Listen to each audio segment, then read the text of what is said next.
एक आक्रमणखोरी अपनी सेना को लेकर भारत की ओर बढ़ रहा था। वो था मोहम्मद घोरी, जिसका इरादा पूरे भारतवर्ष में मुस्लिम साम्राज्य राज स्थापित करना था।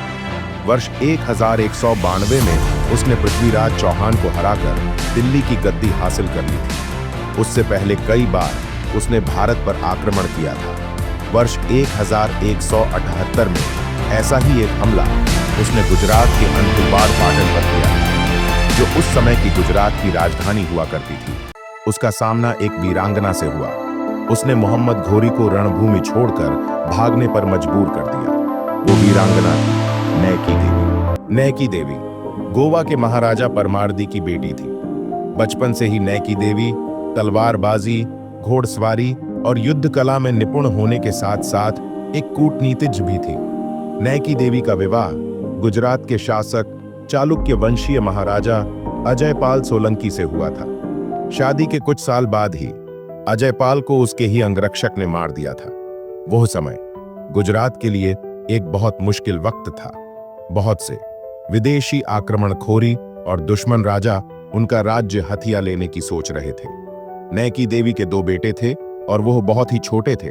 इसीलिए दरबारी और मंत्री गणों ने राज्य संभालने का जिम्मा रानी नैकी देवी को देने का अनुरोध किया।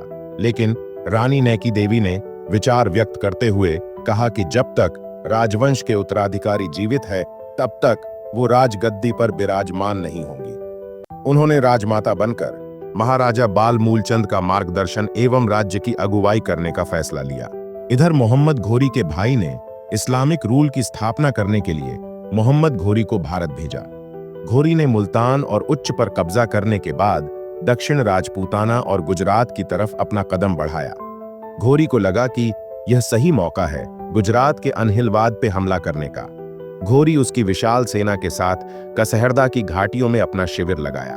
उसने अपना संदेश रानी नैकी देवी तक पहुंचाया कि तुम अपना बेटा, राज्य की सभी औरतें और धन दौलत मुझे दे दो तो मैं तुम्हें बख्श दूंगा।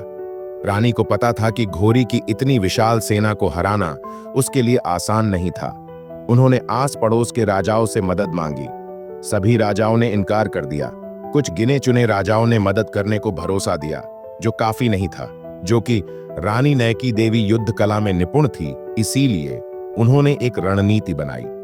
रणनीति की तरह सैनिकों को कई टुकड़ियों में बांट दिया गया। कुछ घोरी के सैनिकों के सैन्य में मिल जाएंगे, कुछ आबू पर्वत की घाटियों में छिपकर रहेंगे और कुछ लोग आबू पर्वत की घाटियों का सहारा लेकर अनहिलवाद की सीमाओं को घेर कर रखेंगे। रानी नैकी देवी ने घोरी को संदेश भिजवाया कि उसको सभी शर्तें मंजूर है। यह बात सच मानकर घोरी जीत की जश्न मनाने लगा। रानी नैकी देवी घोड़े पर सवार होकर घोरी की सैन्य शिविर की ओर चल पड़ी। उनके पीछे बाकी बचे सैन्य बल। घोरी अपने शिविर के बाहर आया और उसने देखा कि कुछ घोड़े सवार उसकी ओर आगे बढ़ रहे हैं। धुलो ददना जैसे ही बंद हुई, उसने देखा कि एक खूबसूरत महिला उसकी ओर बढ़ रही है। उसके शिविरों की ओर रानी की सेनाओं का शैलाब आगे बढ़ रहा था। इससे पहले कि घोरी वासना के स्वप्न से बाहर निकलकर युद्ध के लिए तैयार होता, तीनों दिशाओं से उसको घेर लिया गया था। रानी नैकी देवी हाथों में तलवार लेके जिहादी आक्रमणकारियों के सर धड़ से अलग करती हुई आगे बढ़ रही थी। घोरी यह देखकर अपने कुछ सैनिकों के साथ अपनी जान बचाकर भागने लगा।